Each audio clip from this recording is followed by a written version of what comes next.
Hi everyone, welcome back to my channel. আশা করি সবাই ভালো আছেন। আসসালামু আলাইকুম। Welcome back to the tutorial as well. আজকের ভিডিওটা আপনারা টাইটেল দেখেই দেখছেন, এটা ফুড সায়েন্সের ধারাবাহিক ভিডিও এবং এটা এই পর্যায়ে শেষ ভিডিও এই চ্যাপ্টারের। আমরা নেক্সট ভিডিওতে নতুন চ্যাপ্টার শুরু করব। তো এটা হচ্ছে এর আগে যেই ফুড সায়েন্সের যেই চ্যাপ্টারগুলো আমি আপনাদেরকে অ্যাকচুয়ালি ভিডিওগুলো আপনাদেরকে দেখাইছি, ওটা একটা চ্যাপ্টারেরই পার্ট ভিডিও ছিল, তার কিছু অ্যাড অনস। ফুড সায়েন্সে আজকে আমরা জানব হচ্ছে ফাংশন অফ কুকিং ফ্যাটস সম্পর্কে। কিছু ফ্যাট তাদের আণবিক গঠনের জন্য রুম টেম্পারেচারে কঠিন এবং কিছু ফ্যাট আবার সেই একই তাপমাত্রায় অর্থাৎ রুম টেম্পারেচারে তরল হয়ে থাকে। যেসব ফ্যাট রুম টেম্পারেচারে তরল রূপে থাকে তাদের বলা হয় তেল। কঠিন বা শক্ত ফ্যাট যখন তাপের সংস্পর্শে আসে তখন তা নরম হতে থাকে এবং ধীরে ধীরে গলে তরল রূপে পরিণত হয়।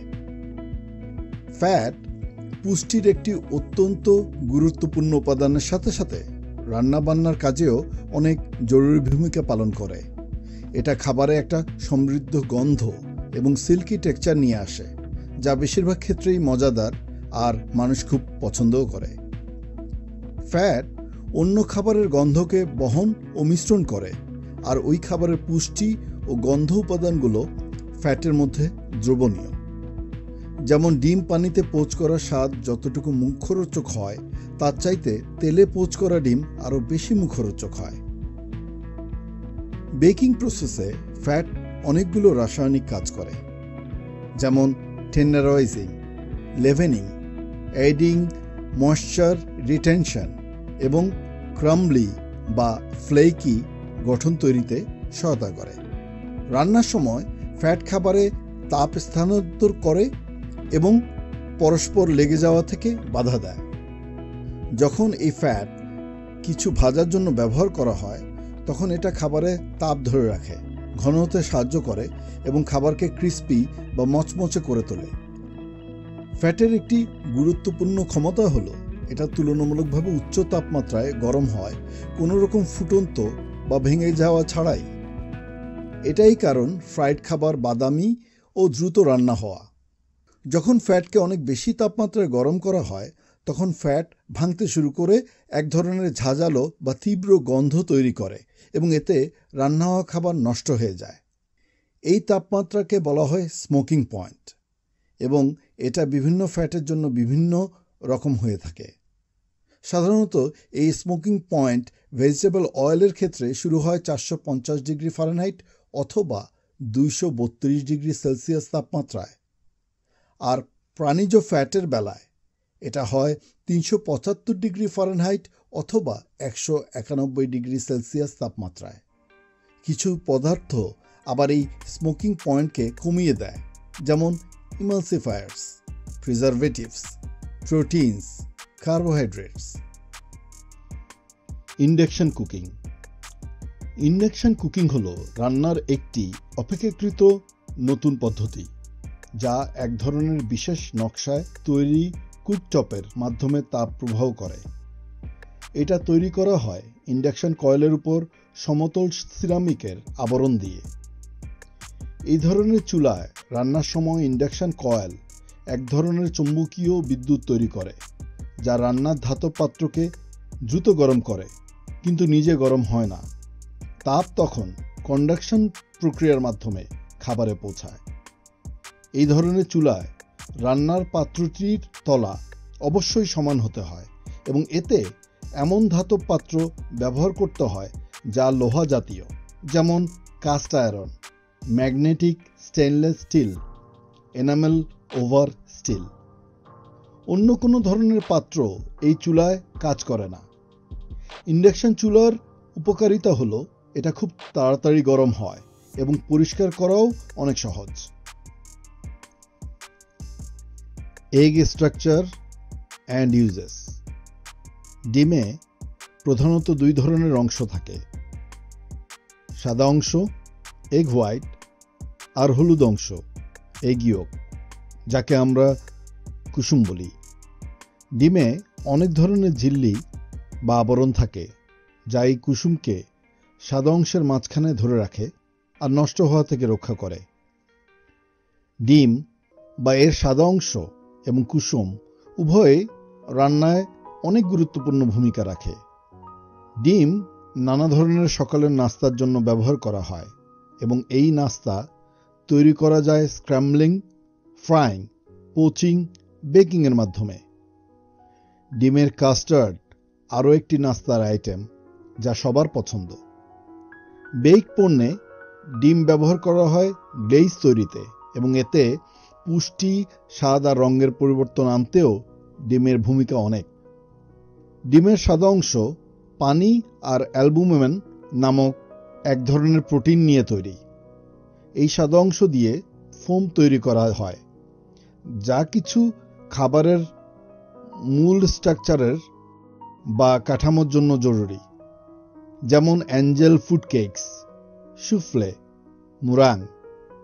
এই সাদা অংশ স্টক এবং ব্রথস ক্লারিফাইংয়ের কাজেও ব্যবহার করা হয়।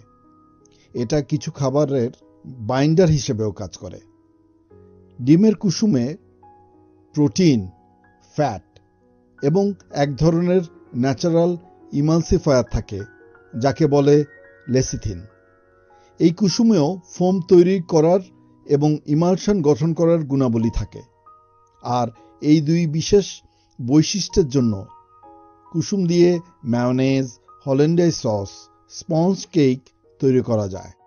এখানে আমরা ফাংশন অফ কুকিং ফ্যাটস এর যেই বিষয়গুলো নিয়ে আলাপ আলোচনা করেছি, এখানে আমরা জানতে পেরেছি বা শিখেছি, আপনারা দেখেছেন যে কিভাবে আমরা কোন কোন আইটেমগুলোকে ফ্যাট বলি, যে তেলটাও এক ধরনের ফ্যাট, আবার ফ্যাট যেটা চর্বি সেটাও ফ্যাট, বাটারও একটা ফ্যাট, এবং এগুলি বিভিন্ন তাপমাত্রায় কিভাবে বিভিন্ন ধরনের আচরণ করে, কিভাবে এটা গলে যায় বা এটার এই আইটেমগুলোর স্মোকিং পয়েন্ট কোথায়।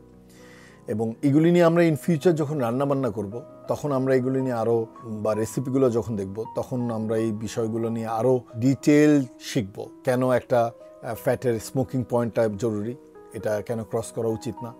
এবং এটা এখানে আমি আপনাদের হয়তো ভিডিওর মাঝখানে বলছিলাম যে যদি এটা তার স্মোকিং পয়েন্ট টাচ করে তাহলে এটা জিনিসটা যেটা হয় হচ্ছে এটা ভেঙে যায়, এটা গঠনটা নষ্ট হয়, তাতে করে এটা খাবারের স্বাদকেও নষ্ট করে ফেলে। কোনো ফ্যাটেরই স্মোকিং পয়েন্ট পর্যন্ত পৌঁছা উচিত না এবং স্মোকিং পয়েন্টের টেম্পারেচারটা সবসময় জানা উচিত, যেই জন্য আমরা এই জিনিসগুলো প্র্যাকটিস করি। এবং দেখবেন যে প্রফেশনাল কিচেনগুলোতে সাধারণত স্মোকিং পয়েন্ট পর্যন্ত তেলকে পৌঁছতে দেওয়া হয় না। আমরা ইন্ডাকশন কুকিং সম্পর্কে জানছি, এর আগে আপনাদের নানা আইটেম নিয়ে আমি আপনাদের সাথে কথা বলেছিলাম, মনে আছে বোধহয়। তো ইন্ডাকশন কুকিং অলমোস্ট একটা নতুন পদ্ধতির সিস্টেম, এটা বলছিলাম। আমি নিজেও ইন ফিউচার সামনে আপনাদের হয়তো রেসিপিগুলো দেখালে ইন্ডাকশন স্টোভে রেসিপিগুলো দেখানোর চেষ্টা করব। আর এটা দ্রুত রান্না হয়, এটাতে টেম্পারেচারটা খুব কুইকলি কন্ট্রোল করা যায়। এবং এখন মডার্ন কুকিংয়ের অনেক জায়গায় প্রফেশনাল কিচেনে পর্যন্ত ইন্ডাকশন স্টোভ ইউজ করা হয়। বাসায় তো এটা খুব কমন এখন ওয়েস্টার্ন ওয়ার্ল্ডে, দেশেও আমি শুনেছি অনেকের বাসায় তারা ইন্ডাকশন স্টোভ ইউজ করে। এগ স্ট্রাকচার নিয়ে যেই ব্যাখ্যাটা দিলাম, এখানে তো আপনারা মোটামুটি সব কিছুই শুনছেন যে ডিম অ্যাকচুয়ালি এটা একটা এমন একটা জিনিস যেটা অনেক কাজে ব্যবহার হয়, অনেক রান্নায় ব্যবহার হয়, অনেকভাবে ব্যবহার হয়। ডিমের কুসুম আলাদাভাবে ব্যবহার হয়, ডিমের সাদা অংশ আলাদাভাবে ব্যবহার হয়, হোল ডিম, এখানে হোল এগ কথাটা বলা হয় বারবার। দেখবেন আমরা যখন বলবো, আমরা ইন ফিউচার যখন রেসিপিগুলো দেখাবো সেখানে আমি বলবো যে হোল এগ ইয়ক, যে দুটা ডিম নিব আর দুটা ডিমের ইয়ক নিব। তো ওই জিনিসটা খেয়াল করতে হবে রেসিপিগুলোতে। দেখবেন এইসব অনেক সময় টার্মগুলো অনেকে বলে যে এখানে দুটা ডিম আর দুটা ইয়ক, তার মানে হচ্ছে এখানে দুটা ডিম যেটা পুরো ডিম এবং ডিমের সাদা অংশ, আর দুটা ডিমের শুধু কুসুম। এই চ্যাপ্টার শেষ, নতুন ভিডিও, নতুন চ্যাপ্টার। এইটা আমাদের চ্যাপ্টার 3 অ্যাকচুয়ালি কমপ্লিট হয়ে যাচ্ছে। চ্যাপ্টার 3 ফুড সায়েন্স, এটা শেষ পর্ব। চ্যাপ্টার 4-এ আমরা স্টার্ট করব হচ্ছে ফুড অ্যান্ড কিচেন সেফটি নিয়ে। ফুড বর্ন ইলনেস সম্পর্কে জানবো, যে খাবারের কারণে কি কি ধরনের অসুখ বিসুখ হয়।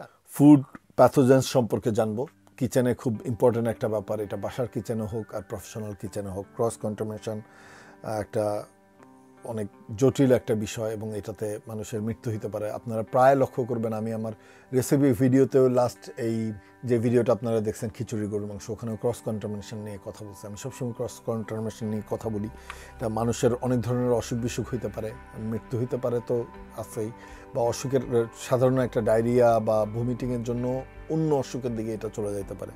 কোন তাপমাত্রা রাখলে এটা ডেঞ্জার জোনে থাকে, কোন তাপমাত্রায় আমরা এটা হ্যান্ডেল করা উচিত, কোন তাপমাত্রা থেকে কোন তাপমাত্রায় কোন কোন খাবার আমাদের হ্যান্ডেল করতে হবে, পরবর্তী ভিডিও নিয়ে আসবো ইনশাল্লাহ। তো এই ভিডিও এখান পর্যন্তই সমাপ্তি। আশা করি আপনাদের ভিডিওটা ভালো লেগেছে। ভালো লাগলে একটা লাইক দিবেন এবং প্লিজ শেয়ার করবেন। চেষ্টা করব এর মধ্যে রেসিপি এবং অন্যান্য ভিডিও নিয়ে আসার জন্য এবং লাইভ ভিডিও নিয়ে আসার জন্য। আপনাদের যদি এই ভিডিওর বিষয় বা অন্যান্য ভিডিওর বিষয় বা কোনো চ্যাপ্টারের বিষয় যদি কোনো কোশ্চেন থেকে থাকে, কোশ্চেন এই ভিডিও নিচেও করতে পারেন। ইচ্ছা করলে আমার লাইভ ভিডিওতেও কোশ্চেন করতে পারেন সরাসরি।